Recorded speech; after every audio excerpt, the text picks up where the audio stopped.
यशोमती मैया के नंद लाला। सच्ची श्री हरि, सच्ची में प्रसन्न हूं मैं कि आपके आशीर्वाद से रोहिणी जी को इतना प्यारा लल्ला हुआ है। पर मुझसे क्या त्रुटि हुई नारायण? मुझे क्यों न दियो आपने लल्ला? मुझसे क्या त्रुटि हुई नारायण? मुझे क्यों न दियो आपने लल्ला? अब तो माता देवकी की 7वीं संतान का भी जन्म हो गया है प्रभु। अब आपके अवतार लेने में किस बात की देर है? यशोदा, ले आओ। तुम यहाँ आओ और मैं पूरे घर में ढूंढतो फिर रहा हूँ। पता चला तुमने सुबह से कछु ना खाए हो। चलो कछु खा लो, आ जाओ। कहीं ना जा रही मैं।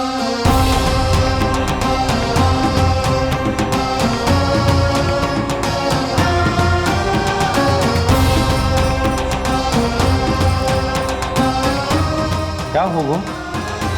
हरि को बांध के बैठी हूं। जब तक मेरे प्रश्नों के उत्तर ना देंगे, ना कहीं जाऊंगी, ना कछु खाऊंगी। कौन से प्रश्न और कैसे उत्तर? गोकुल की प्रत्येक स्त्री को ममता का वरदान दिया है आपने, तो नारायण मुझसे ऐसा कौन सा अपराध होगा कि आपने मुझे अभी तक इस सुख से वंचित रखा है?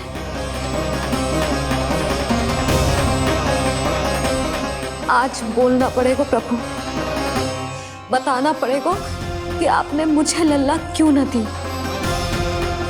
क्या आपको पता ना है, जैसे भगवान अपने भक्तों के बिना अधूरे होते, वैसे मैया भी संतान के बिना अधूरी होते।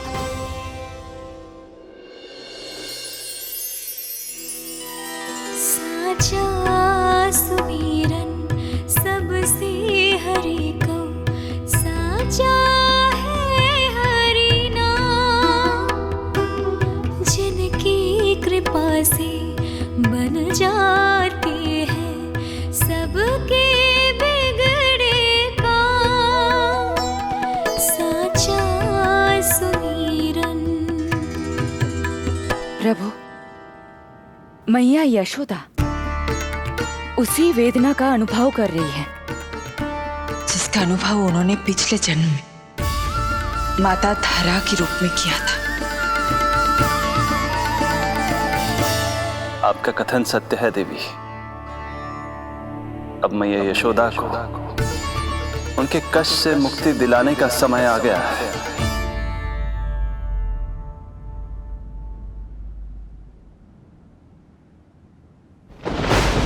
उठो पूर्णा, शीघ्र ही यशोदा के यहाँ पुत्र का जन्म होगा।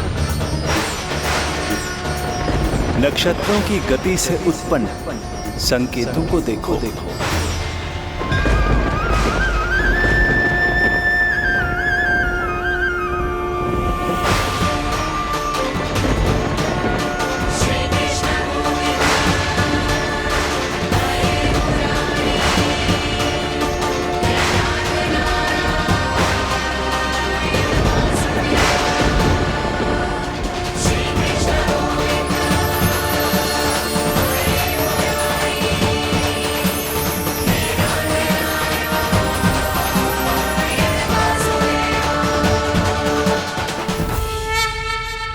इतने विशेष कार्य के लिए इनका चुनाव।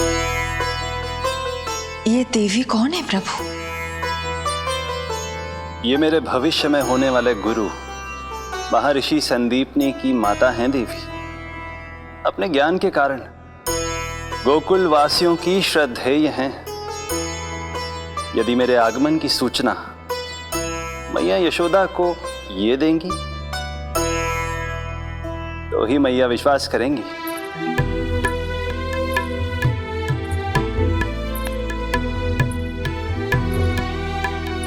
आंगन खाली, आंचल खाली, सूखे उपवन की मैं माली। क्यों ना मेरे भाग में ललना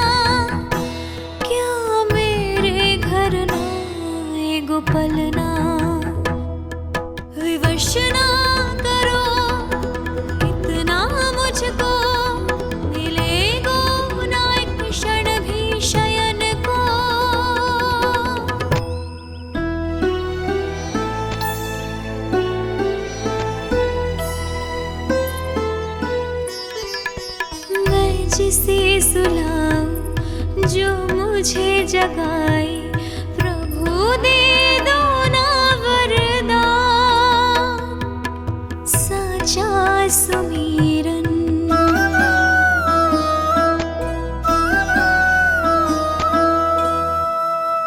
मुख पे ना मेरे जब तक ममता की मुस्कान खिलेगी, तुमको भी न तब तक भोग में तुम्हारी अति प्रिय खीर मिलेगी।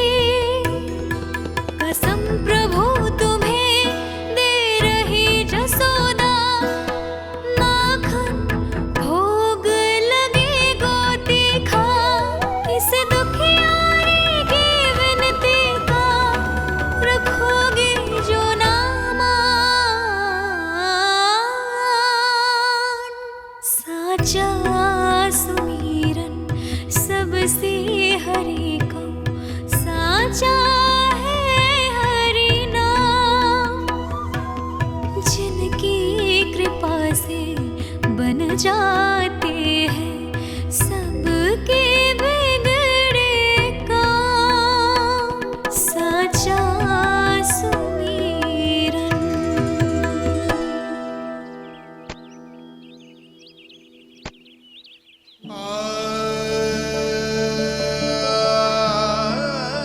यशोदा, मैं तुम्हारी व्यथा समझ रहा हूं, पर खाना छोड़ना अच्छी बात ना है। श्री हरि तुम्हारी पुकार अवश्य सुनेंगे, भरोसा रखो। लो कछु खा लो। भगवान से हट करना सही बात ना ही यशोदा। भूखे प्यासे रहे प्राण देने हैं क्या? यशोदा,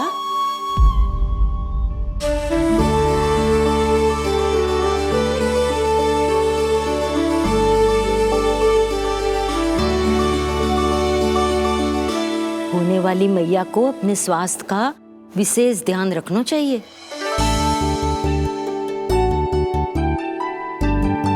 खाना खा, भौचक देखती मती रहे, विश्वास कर। नक्षत्रों की गति देखी है मैंने।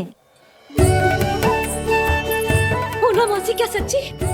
आप सच्ची कह रही हो ना? भाद्रपद माह की अष्टमी तिथि को रोहिणी नक्षत्र में, जब सूर्य सिंह राशि का होगा और चंद्र वृषभ राशि का, तब मध्य रात्रि तेरे लल्ला का जन्म होगा।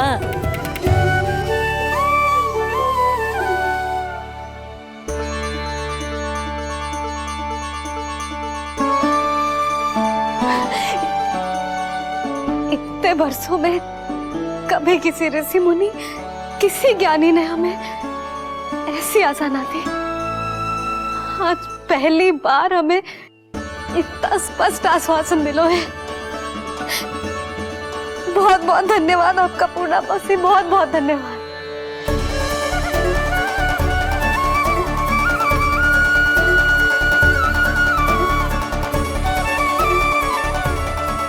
ना, मौसी को धन्यवाद ना देते लाली, मौसी से आशीर्वाद लेते हैं।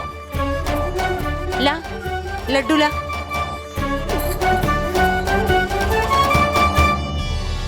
खा ले।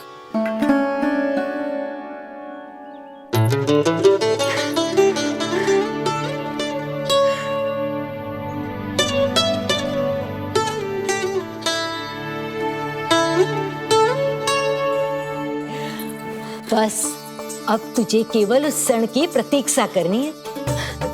मैं मैया बनने वाली हूँ। सुना आपने? मैं मैया बनने वाली हूँ, आप बाबा बनने वाले हैं। हरि ने कृपा कर दी हम पर, तुम्हारे प्रश्नों के उत्तर दे दिए नारायण ने।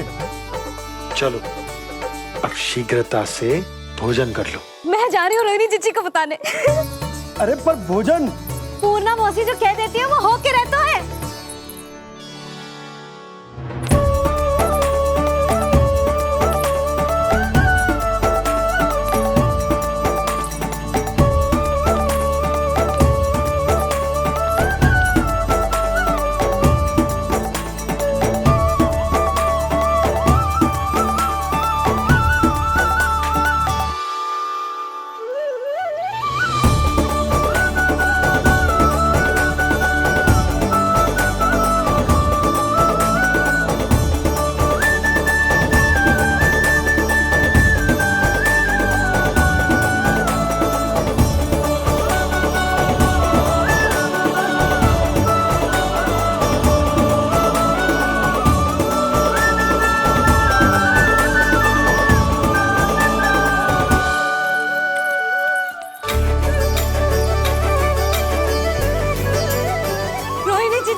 मैया बनने वाली हूँ, लल्लाओं को मारेगा है। क्या?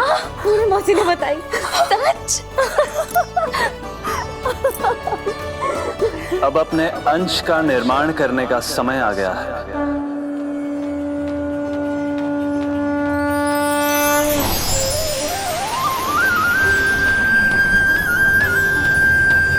वसुदेव सुतं देवं कंसचाणूरमर्दनम्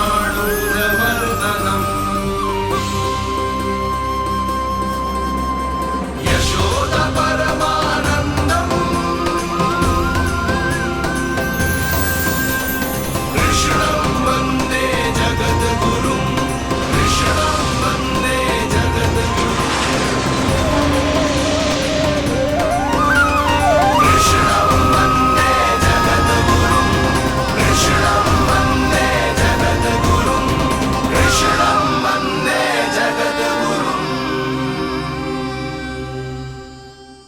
कृष्ण कृष्ण कृष्ण कृष्ण कृष्ण कृष्ण कृष्ण कृष्ण।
किसके पुत्र हो? आपका।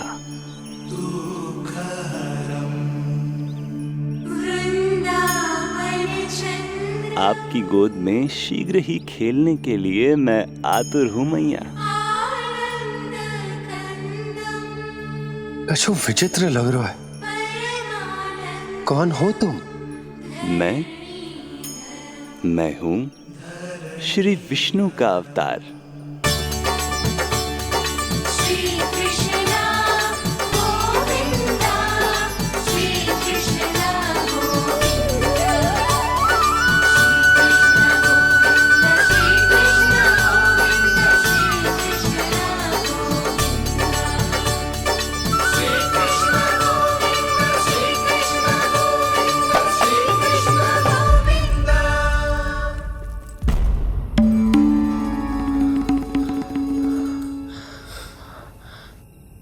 मैंने अभी एक स्वप्न देखा।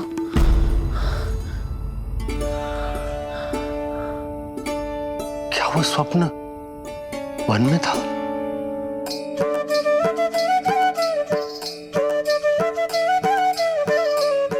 क्या मैं सत्य में श्रीमन नारायण की मैया बनने वाली हूँ?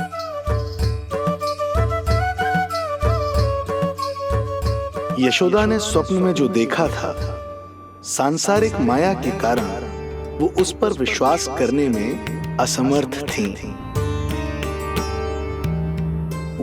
मुझे भरोसा ना हो रहा है। ये तो संभव ही ना है। मैं श्रीमन नारायण की मैया कैसे बन सकती हूँ?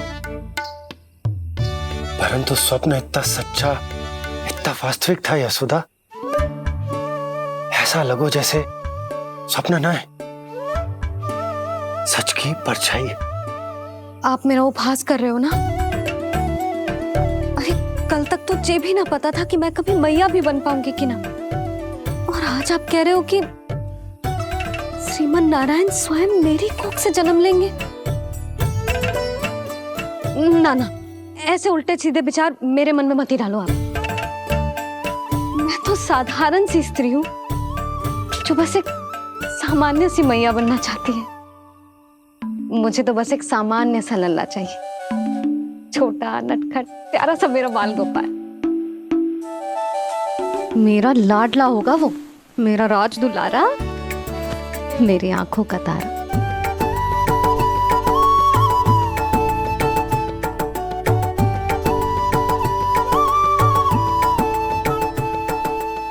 मैया यशोदा और बाबा नंद का वात्सल्य प्रेम इतना अधिक था कि उनका मन इस अद्भुत घटना पर विश्वास करने को तैयार ही नहीं था।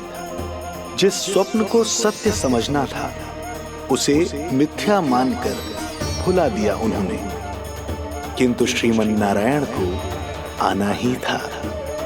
स्वप्न साकार करने वाले को ही तो भगवान कहते हैं।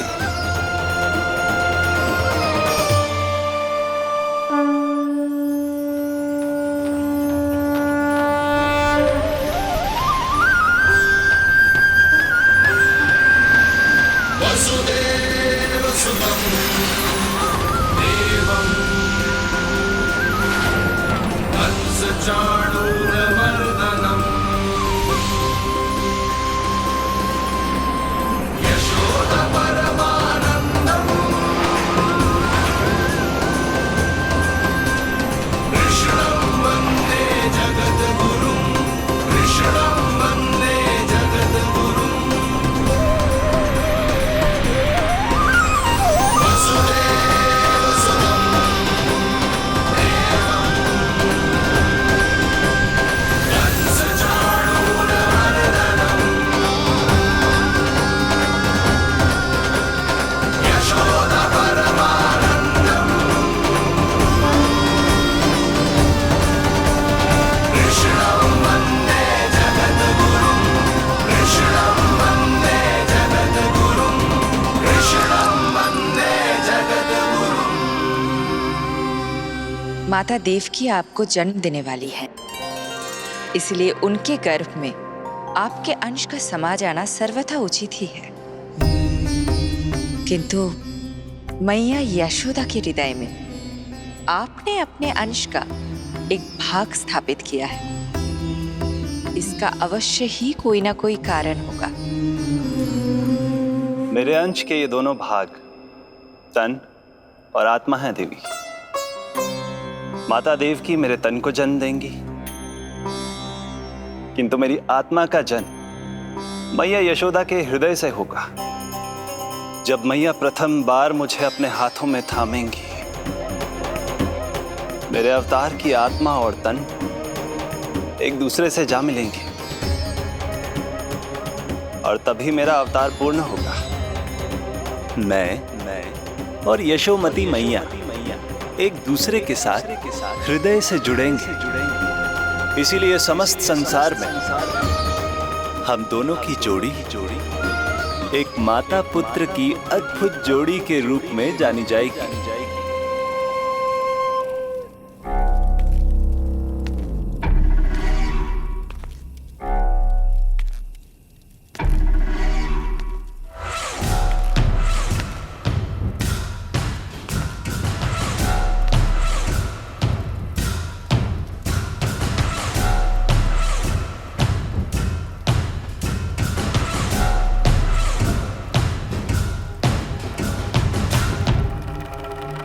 अच्छे कर्म करने वाला व्यक्ति भले ही कितनी भी विपत्तियों से क्यों ना घिरा हो, वो शांतिपूर्ण गहरी निद्रा में सो पाने में सक्षम होता है।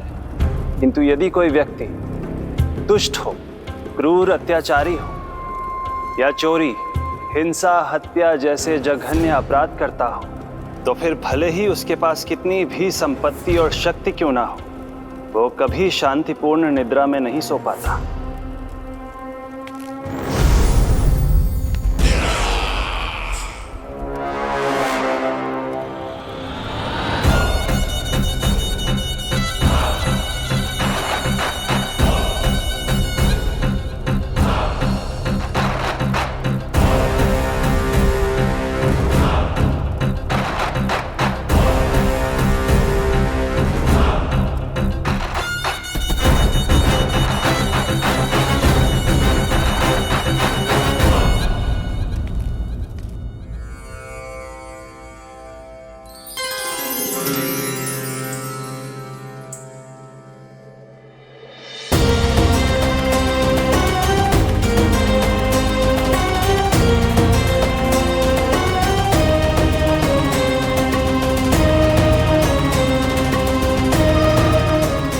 अब आप अपने अंश का निर्माण कीजिए देवी, ताकि जब मैं माता देवकी के 8वें पुत्र के रूप में अवतार लूं, तो आप भी मैया यशोदा की पुत्री के रूप में जन्म ले पाए।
प्रभु के प्रताप से 9 माह ऐसे बीत गए मानो बस कुछ क्षण बीते हों। देखते ही देखते वो शुभ घड़ी, मैया यशोदा के लल्ला के जन्म की घड़ी आ गई।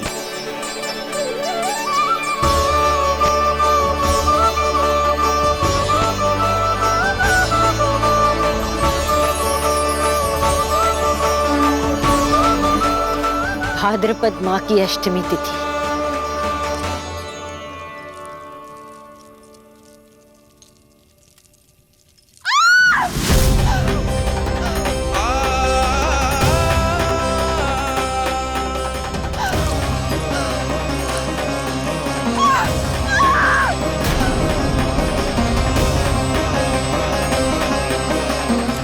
स्वामी, लगता है प्रसव पीड़ा आरंभ हो गई है।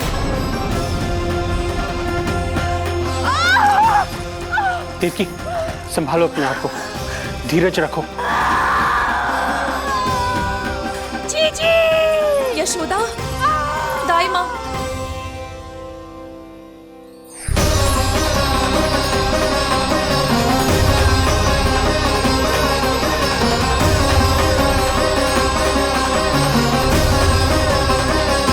रोहिणी नक्षत्र, रोहिणी नक्षत्र।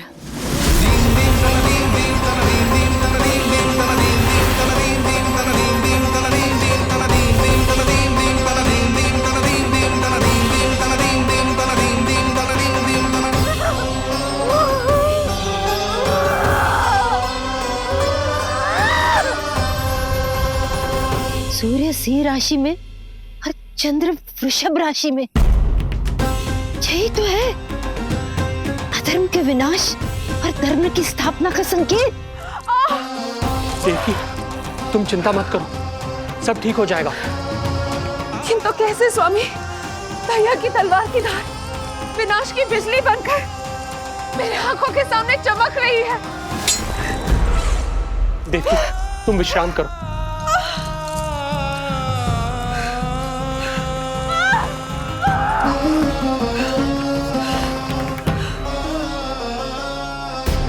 दुर्जन, जाओ फिर से देखो, मुझे पल पल का समाचार चाहिए।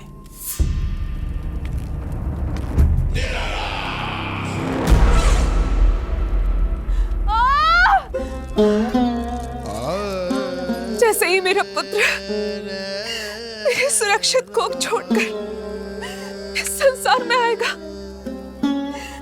भैया कंस मेरी ममता को मिले इस वरदान को मुझसे छीन लेंगे। चिंता मत करो देवकी, ये हमारा 8वां पुत्र है। यदि हमारे जीवन में कंस के दिए दुखों की धूप है, तो श्री हरि की भक्ति की छाया भी है। आकाशवाणी का स्मरण करो। आप स्मरण कीजिए, कितनी क्रूरता से भैया ने हमारी सभी संतानों का जीवन प्रारंभ होने से पहले उनको नष्ट कर दिया।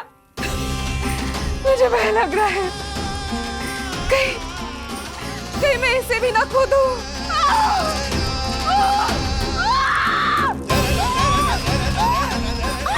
अब और प्रतीक्षा ना हो पाएगी मुझसे। अब और प्रतीक्षा ना हो पाएगी।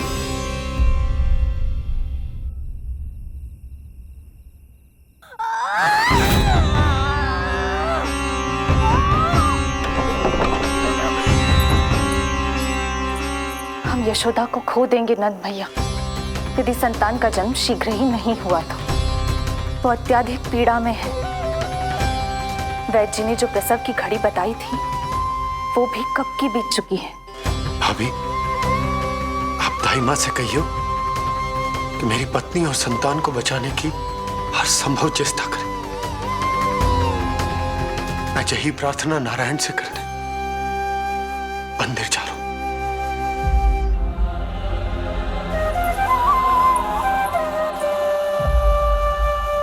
प्रभु, मैया योग माया को जन्म क्यों नहीं दे रही है? मेरा ही तो शक्ति तत्व है योग माया। वो तभी जन्म ले सकती है जब मेरे 8वें अवतार श्री कृष्ण का जन्म होगा। तो प्रभु, अब आपको किस बात की प्रतीक्षा है? जब निश्चित प्रहर का अंत होगा और शून्य काल का प्रारंभ, तभी तो होगा जयंती योग, लल्ला के जन्म का योग। बस अब कुछ ही क्षण और।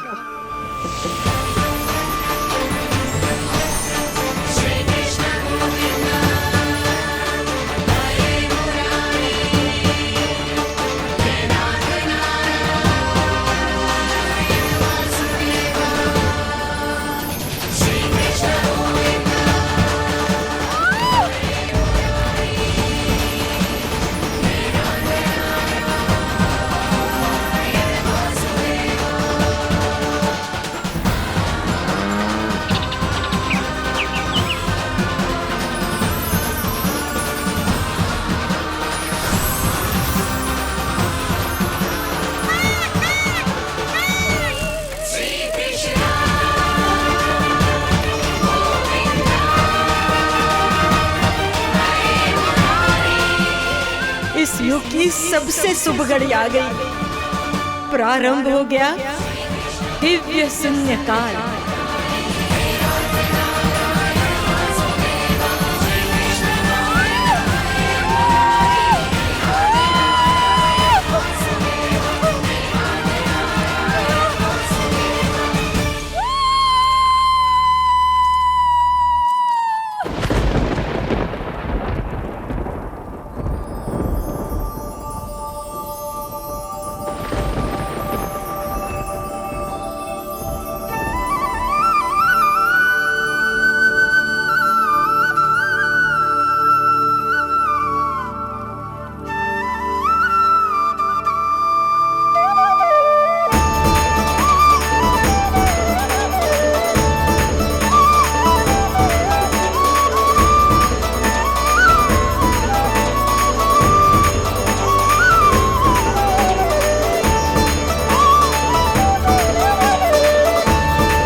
जय श्री नारायण। हम परम सौभाग्यशाली हैं। हमारे पुत्र के रूप में आप स्वयं पधारे हैं। यदि मैं कारागार से बाहर होता तो ब्राह्मणों को 10 सहस्त्र गायों का दान करता, किंतु प्रभु मैं बंधन में हूं। प्रभु, कंस को जैसे ही आपके आगमन का समाचार ज्ञात होगा, आपके प्राण हरने वो तुरंत अपनी नग्न तलवार लहराते हुए चला आएगा। हे दीनदयाल, आप तो भक्तों के भय का नाश करने वाले हैं, परंतु प्रत्येक क्षण मेरा भय और भी बढ़ता जा रहा है। मेरे क्रूर भाई ने निरंतर मेरी ममता की हत्या की है। तो अब और नहीं प्रभु, आप कोई ऐसी लीला दिखाई ताकि उस पापी को आपके जन्म के विषय में पता ही ना चल पाए। आपके इस अलौकिक चतुर्भुज रूप का समाचार उनके क्रोध की ज्वाला को और भड़का देगा और वो आपका वध करने के लिए सेना सहित यहां आ जाएंगे। इसीलिए हे जगदीश, आप सामान्य बालक के रूप में प्रकट हो जाइए ताकि मैं आपको छुपाने की चेष्टा कर सकूं, या मैं कंस को यह विश्वास दिलाने का प्रयास कर सकूं कि उन्हें आपसे कोई संकट नहीं। दया कीजिए भगवान।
माँ, पिताजी, पिछले जन्म में 12 सहस्त्र वर्षों तक आपने कठिन तपस्या की थी। मूसलाधार वर्षा, घनघोर आंधी, चिलचिलाती हुई धूप और अस्थियां जमा देने वाली ठंड, सभी कष्ट सहे थे आपने, केवल इसलिए कि आप मुझे पुत्र रूप में प्राप्त कर सके। और आज जब मैं आपके सामने हूं तो आप कंस के भय से व्याकुल हैं और पुत्र के रूप में एक सामान्य बालक चाहते हैं। मेरे माता पिता होने के नाते आपकी इच्छा का पालन करना मेरा कर्तव्य है।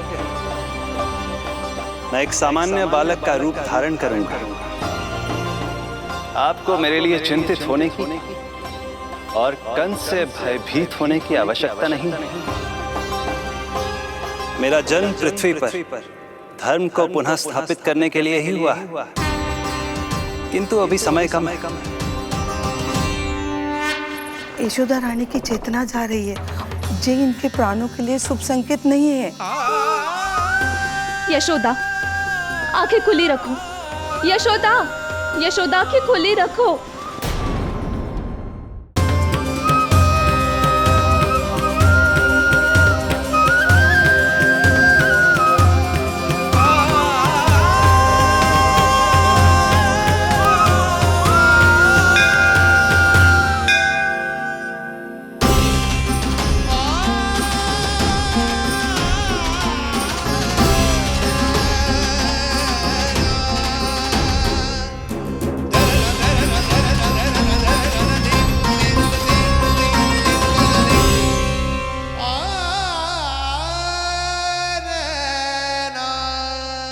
पिताजी, इससे पहले कि कंस यहाँ आए, आप मुझे लेकर यमुना पार चले जाइए। और वहां गोकुल में अपने भाई नंद के संरक्षण में मुझे छोड़कर उनके यहाँ जन्मी पुत्री को यहाँ ले आई। उसके प्राणों की चिंता मत कीजिए मां, जो हो रहा है मेरी ही लीला है। अब जाइए पिताजी, शीघ्रता कीजिए।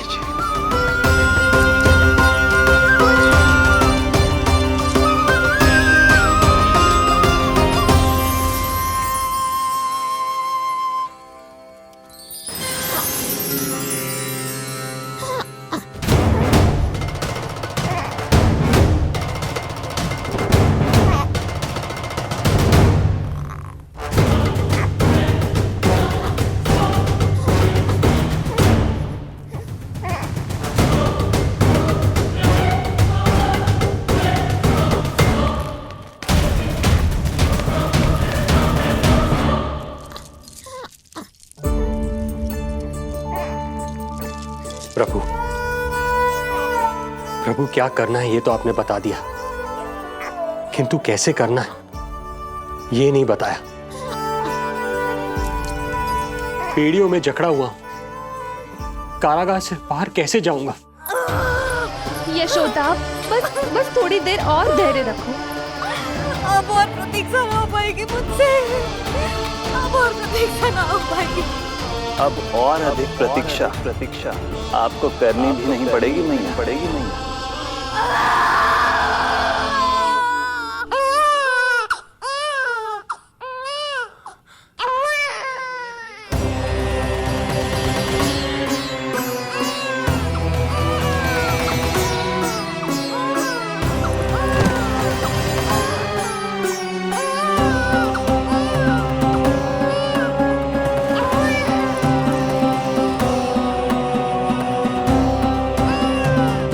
योगमाया को जन्म देते ही मैया यशोदा अचेत हो गई, किंतु अपनी सुध-बुध खोने वाली वो अकेली नहीं थी।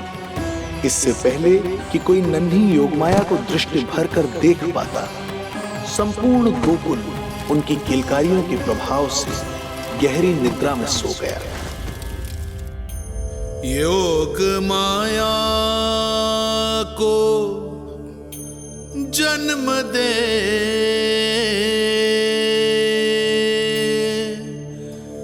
यशोमती हुई निढाल,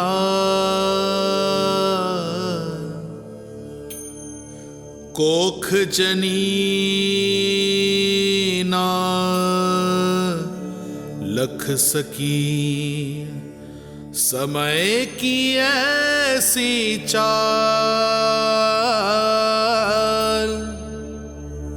समय की ऐसी चाल।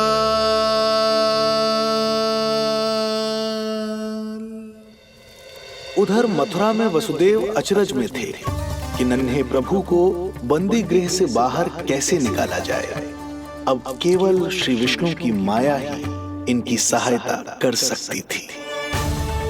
प्रभु की आज्ञा का पालन कैसे संभव होगा? संपूर्ण कारागार पहरेदारों से भरा पड़ा है।